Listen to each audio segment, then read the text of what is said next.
Перша музика звучала такого старенького магнітофону «Шар». Мама з батьком їхали з яблуками в Москву і там купили магнітофон. І перша моя музика то була не Нірвана, не Металіка і аж ніяк не Кіш. То була Кіркоров. І от, знаєте, да, файно, ні, тоді було От, і в мене ці спогади ніяк не минають про ті файні часи. І я ще хочу сказати, ми з хлопцями, получається, любимо трошки згадати молодість, я би сказав, дитинство і молодість наших батьків. Пісня про те, як я з одною дівчиною грався з пісочку і якесь кохання було, знаєте, невзаємне. І я слухав ту пісню кожен день, чесно. Вибору було небагато, але це була пісня Тетяни Буланової «Не плач». Знаєте? А це не в курсі, про що я?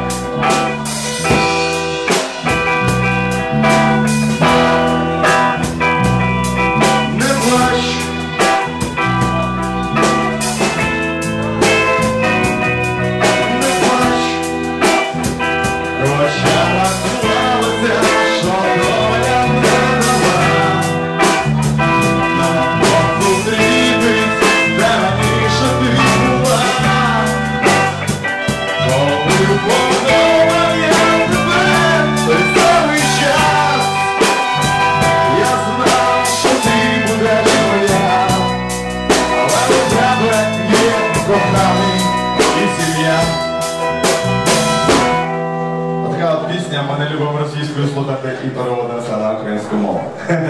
Давайте пожартували, хлопці. Дало пожартували, ні? Ну і класика російської поп-музики, куди ж без неї, вже, мабуть, наша молодість, наша юність, ми і так молоді, але це я поняв. Коли мені було 13 минало, в мене була дівчина, і я постійно любив слухати. А ще як розслухати, ви зараз почуєте і самі здогадаєтесь.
Ні, ну файно, правда, вийшло.